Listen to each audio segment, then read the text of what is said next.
Hi friends, सबसे पहले तो आप सभी का स्वागत है हमारे यूट्यूब चैनल नर्सिंग हब के आज के वीडियो में हम बात करने वाले हैं दोस्तों इंट्रोडक्शन ऑफ पीडियाट्री की। दोस्तों आज से हमने पीडियाट्रिक हेल्थ नर्सिंग की दोस्तों इंपॉर्टेंट टॉपिक है और सिलेबस के अकॉर्डिंग जो इंपॉर्टेंट टॉपिक है वो सभी की क्लासेस और पीडीएफ मटेरियल दोस्तों आपको फ्री में प्रोवाइड कराई जाएंगे। दोस्तों आज के वीडियो में हम बात करने वाले हैं इंट्रोडक्शन ऑफ पीडियाट्री के दोस्तों बारे में।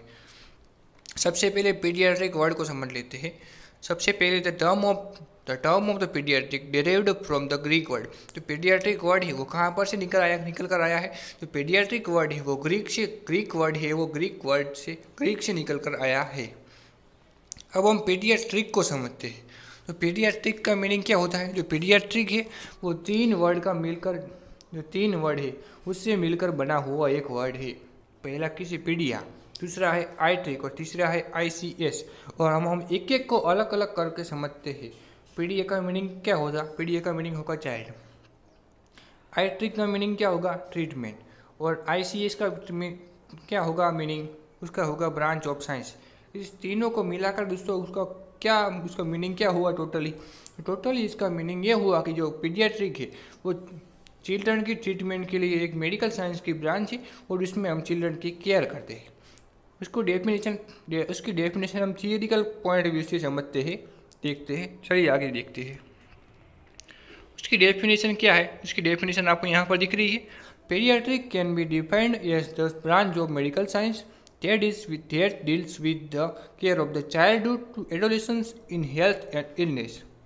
पीडियाट्रिक की डेफिनेशन का मीनिंग क्या हुआ, एक मेडिकल साइंस की एक ब्रांच है जिसमें हम पीडियाट्रिक पेशेंट या चिल्ड्रन की यहाँ पर केयर करते हैं। कब, चिल्ड्रन से एडोलेशन तक उसकी केयर करते हैं। आगे क्या बात है, it concern with the preventive promotions and curative and rehabilitation care of the children की प्रिवेंटिव केयर करते हैं, प्रमोटिव केयर करते हैं और क्यूरेटिव केयर करते हैं। उसको रिहेबिलिटिव केयर भी यहाँ पर पीडियाट्रिक में हम उसकी केयर करते हैं। उसकी डेफिनेशन आप थियोरिकल पॉइंट में चाहे तो विथ डेफिनेशन आप लिख सकते हैं। और हम सिंपल डेफिनेशन समझने के लिए डेफिनेशन जो यूज़ करते हैं वो सिंपल डेफिनेशन है। ये डेफिनेशन आपको आपके माइंड में आसानी से आपको याद हो जाएगी। डेफिनेशन देखते हैं। Pediatric is defined as the branch of medical science that deals with the child development and care and with the disease of the childhood and their treatment। Pediatric क्या है, मेडिकल साइंस की एक branch है। उसमें हम क्या करते हैं, चाइल्ड का डेवलपमेंट देखते हैं, उसकी केयर करते हैं। चाइल्ड को कोई भी डिजीज हुआ है उसके ट्रीटमेंट करते हैं। वो सभी पीडियाट्रिक की जो ये डेफिनेशन है सिंपल फॉर्म में मेडिकल साइंस की एक ब्रांच है। चाइल्ड का हम उसके चाइल्ड का डेवलपमेंट है, ग्रोथ एंड डेवलपमेंट वो सभी उसमें देखते हैं, चाइल्ड की केयर करते हैं। चाइल्ड को कोई भी डिजीज हुआ है तो उसके ट्रीटमेंट यहाँ पर प्रोवाइड करते हैं। सिंपल डेफिनेशन आपको समझ में आ गई। आगे हम बात करते हैं MCQ टाइप्स का एक सिंपल शॉर्ट क्वेश्चन है, father of paediatric father of paediatric कौन है। तो फादर ऑफ पीडियाट्रिक है वो Abraham Jacobi is the father of paediatrics. आगे हम बात करते हैं ट्रेंड ऑफ पीडियाट्रिक नर्सिंग। दोस्तों हमने सिलेबस की अकॉर्डिंग बात की थी तो यहाँ पर थोड़े थियोरिकल पॉइंट्स भी हो गए। तो ट्रेड ऑफ पीडियाट्रिक हम ऊपर से थोड़ा देख लेते हैं। तो पीडियाट्रिक नर्सिंग के इंपॉर्टेंट ट्रेंड है उसके बारे में हम बात कर लेते हैं। यहाँ पर पहला आपको दिख रहा है फैमिली सेंटर्ड केयर। तो फैमिली सेंटर में केयर में क्या आएगा, जब कोई भी पीडियाट्रिक पेशेंट हॉस्पिटल में एडमिट होता है तो अभी ऐसा नहीं होता कि पीडियाट्रिक पेशेंट की जो एज छोटी होती है, उसकी एज कम होती है तो उसके पेरेंट्स या उसके अन्य कोई फैमिली मेम्बर है वो सभी को यहाँ पर वो डिप्रेशन में हो जाते हैं, उसको सभी को टेंशन होती है, वो सभी स्ट्रेस में आ जाते हैं। इसीलिए पीडियाट्रिक के ट्रेंड्स में क्या आता है, उसको फैमिली के सेंटर में रखकर उसको केयर करनी चाहिए। दूसरा है high technology care. High technology care में क्या आएगा, तो पीडियाट्रिक नर्सिंग है आजकल बहुत ही डिमांड में चल रही है। आजकल इसका यूज़ बहुत ही हो रहा है और उसमें क्या हाई टेक्नोलॉजी का जो इंस्ट्रूमेंट है, हाई टेक्नोलॉजी की जो प्रोसीजर है वो सभी आजकल उसमें यूज़ हो रही है। तीसरा है evidence based practice. Evidence based practice का मीनिंग क्या होगा, चाइल्ड को कोई भी डिसीज हुआ है तो उसको पहले डायग्नोस करना चाहिए, बाद में उसकी जो ट्रीटमेंट है वो उसको प्रोवाइड करानी चाहिए। ये भी इंपॉर्टेंट ट्रेंड हो गया है। यहाँ पर नेक्स्ट है प्राइमरी नर्सिंग। प्राइमरी नर्सिंग में जो हमारी नर्सिंग की जो basically totally routine general nursing care होती है वो सभी प्राइमरी नर्सिंग केयर में आती है। उसके अलावा नेक्स्ट है प्रिवेंटिव केयर। प्रिवेंटिव केयर का क्या मीनिंग क्या होगा, चाइल्ड को कोई भी डिजीज हुआ है उसको प्रिवेंट करने के लिए जो भी केयर करती है वो सभी प्रिवेंटिव केयर में आती है। यहाँ पर नेक्स्ट है अट्रॉमेटिक केयर। अट्रॉमेटिक केयर का मीनिंग क्या हुआ? चाइल्ड को कोई सर्जरी या कोई भी सर्जिकल प्रोसीजर के अलावा जो भी केयर करते हैं वो सभी अट्रॉमेटिक केयर में वो आती है। सर्जरी और सर्जिकल प्रोसीजर के अलावा जो भी केयर होती है वो अट्रॉमेटिक केयर में आती है। उसके अलावा नेक्स्ट है कॉस्ट कंटेनमेंट। कॉस्ट कंटेनमेंट का मीनिंग क्या होगा? चाइल्ड को जो कोई भी डिजीज हुआ है, कोई भी चाइल्ड को कोई हेल्थ के रिलेटेड कोई भी प्रॉब्लम हुई है, चाइल्ड जब हॉस्पिटल में एडमिट होता है तब चाइल्ड को कम कॉस्ट में यानी लो कॉस्ट में अच्छी केयर चाइल्ड को प्रोवाइड करानी चाहिए। वो सभी जो कॉस्ट के रिलेटेड टॉपिक है वो कॉस्ट कंटेनमेंट में आते हैं। आगे हम बात करें नेक्स्ट में तो केस मैनेजमेंट। केस मैनेजमेंट में क्या है? जब चाइल्ड फिर हॉस्पिटल में एडमिट हुआ तभी से लेकर चाइल्ड जब तक डिस्चार्ज होता है तभी तक वो सभी की रिस्पॉन्सिबिलिटी, वो केस को मैनेजमेंट कैसे करे, वो पीडियाट्रिक नर्स को अच्छी तरीके से उसको रूटीन जनरल नर्सिंग केयर होनी चाहिए, उसको टाइम टू टाइम मेडिसिन होनी चाहिए, वो सभी केस मैनेजमेंट में अंदर इंक्लूड होता है। दूसरा है ethics in paediatric nursing and development in adolescent medicine. ये दोनों भी इंपॉर्टेंट ट्रेंड्स है पीडियाट्रिक हेल्थ नर्सिंग के लिए। आगे हम बात करें रोल ऑफ पीडियाट्रिक नर्स के बारे में। रोल ऑफ पीडियाट्रिक, तो पीडियाट्रिक नर्सिंग कहाँ पर उसकी रिस्पॉन्सिबिलिटी होती है? तो paediatric nurse must responsibility of providing nursing care of the hospital, home, clinical, school and community. तो पीडियाट्रिक नर्सिंग हॉस्पिटल में उसकी ज़रूरत पड़ती है, घर पर ज़रूरत पड़ती है, क्लिनिकल स्कूल होते हैं वहाँ पर ज़रूरत पड़ती है और कम्युनिटी में उसकी ज़रूरत पड़ती है। हम एक एक करके अलग अलग रोल के बारे में देखते हैं। उसका फर्स्ट रोल है यहाँ पर प्राइमरी केयर गिवर। तो प्राइमरी केयर गिवर में क्या आता है? तो जो यहाँ पर जो उसके पीडियाट्रिक नर्स है उसको जो पीडियाट्रिक पेशेंट है उसको बेसिकली केयर देनी चाहिए, जैसे कि प्रिवेंटिव, प्रमोटिव और क्यूरेटिव केयर देते हैं वो सभी उसको केयर देनी चाहिए। दूसरा है हेल्थ एजुकेटर। हेल्थ एजुकेटर में क्या आता है? जो पीडियाट्रिक पेशेंट है उसको वो हेल्थ से रिलेटेड हेल्थ लाइफस्टाइल और हेल्दी लाइफस्टाइल के बारे में उसको गाइडेंस देना चाहिए, उसको एजुकेशन देना चाहिए, वो सभी हेल्थ एजुकेटर में आता है। दूसरा है काउंसलर। जब जो पीडियाट्रिक पेशेंट है हॉस्पिटल में ऐड हुआ तो उसको कौन कौन से जो प्रॉब्लम है वो उसको सॉल्व करने चाहिए, उसके अलावा उसको हेल्थ रिलेटेड जो भी गाइडेंस चाहिए वो देना चाहिए, उसको काउंसलिंग करना चाहिए। यहाँ पर उसके अलावा है nurse as a social worker.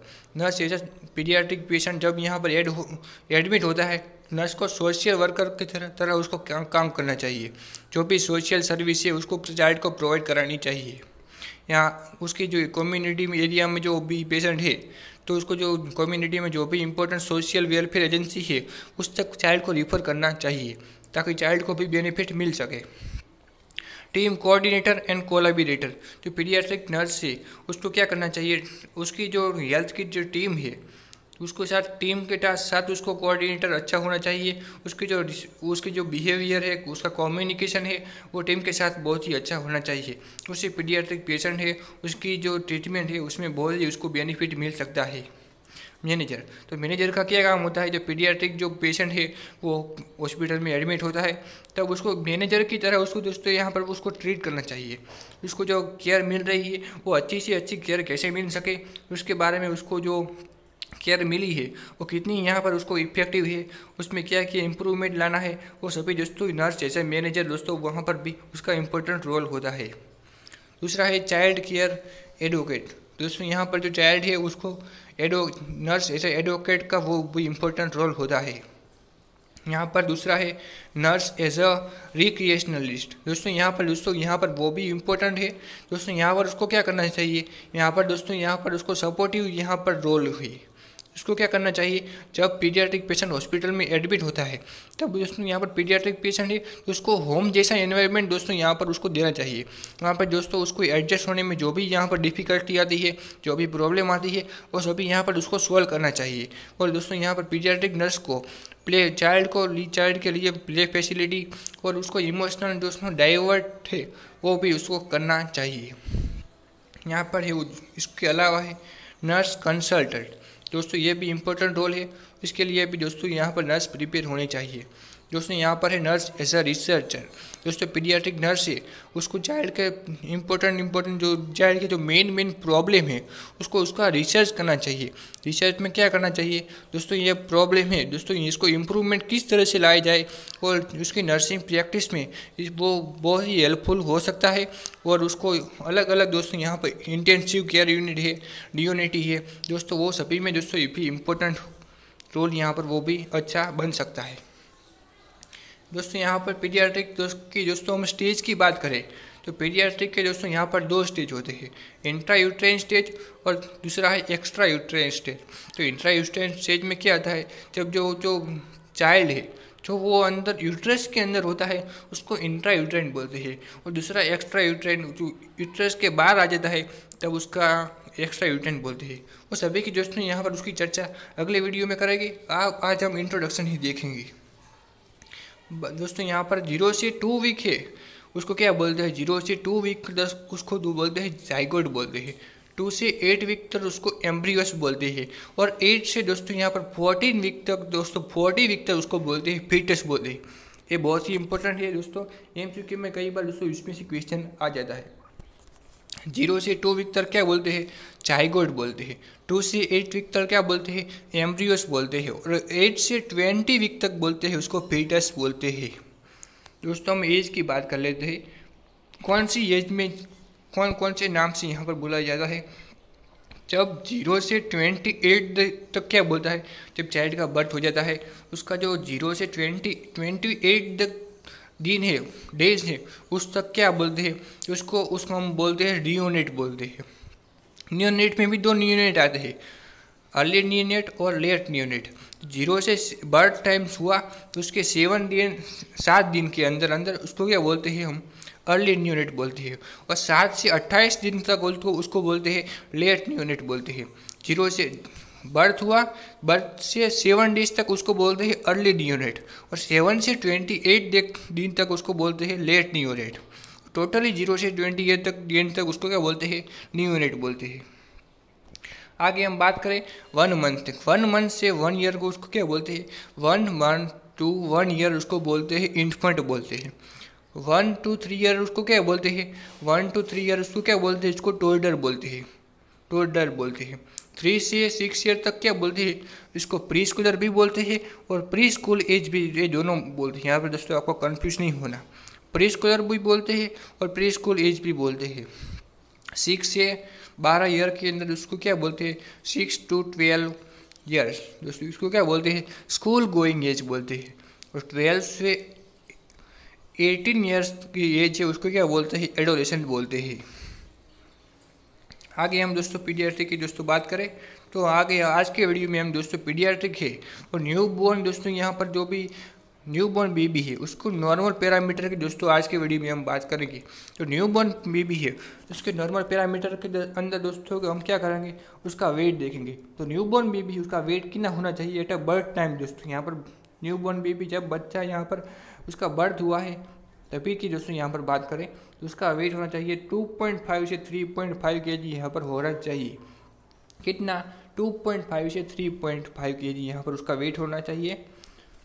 उसकी एवरेज वेट की दोस्तों यहाँ पर बात करें तो इसकी एवरेज वेट की जो एवरेज है वेट वो है 2.9 kg यहाँ पर है दोस्तों। यहाँ पर एक पूछा हो आपको MCQ में पूछा हो कि weight of new born baby, यहाँ पर ऑप्शन में आपको दिया गया हो 2.9, 3, 3.5 और 4। ये दोस्तों यहाँ पर वो 4 ऑप्शन दिए गए, आपको एक ही नंबर में दोस्तों बात करें तो इसका वेट होता है 2.9 और दोस्तों यहाँ पर 2 में पूछा जाए 2.5 से 3.5, इसके बीच में होता है तो 2.5 से 3.5 और दोस्तों एवरेज वेट की बात करें तो वो होता है 2.9 kg। बात करें हम लेंथ की बात कर लेते हैं तो उसकी लेंथ कितनी होती है, उसकी लेंथ होती है 45 से 50 सेंटीमीटर उसकी लेंथ होती है। बात करें दोस्तों उसकी हेड सरकम्फरेंस की, दोस्तों हेड सरकम्फरेंस में उसका जो हेड सरकम्फरेंस है वो कितना होना चाहिए, 33 से 35 दोस्तों इसका हेड सरकम्फरेंस होना चाहिए, वो भी सेंटीमीटर में। अब बात करें उसका चेस्ट सरकम्फरेंस की दोस्तों तो चेस्ट सरकम्फरेंस 30 से 33 यहाँ पर उसका सेंटीमीटर में दोस्तों इसका चेस्ट सरकम्फरेंस होना चाहिए। आप चाहे तो इसका स्क्रीनशॉट ले लीजिए। अब आप इसकी PDF चाहे तो हमारे टेलीग्राम चैनल पे दोस्तों यहाँ पर अवेलेबल है, और हमारी वेबसाइट है उसकी लिंक मैंने डिस्क्रिप्शन में दे दी है, वहाँ पर से आप ये PDF डाउनलोड कर सकते हैं। आप सभी ने अभी तक हमारे चैनल को सब्सक्राइब नहीं किया तो सब्सक्राइब कर दीजिए, और सब्सक्राइब करने के साथ साथ पास में रहे बेल आइकन को भी प्रेस कर दीजिए, ताकि हमारे हर एक वीडियो की नोटिफिकेशन आपको सबसे पहले मिलते रहे। दोस्तों हमारे नर्सिंग हब में दोस्तों आपको में नर्सिंग नोट्स और नर्सिंग लेक्चर वो भी फ्री में प्रोवाइड कराए जाते हैं।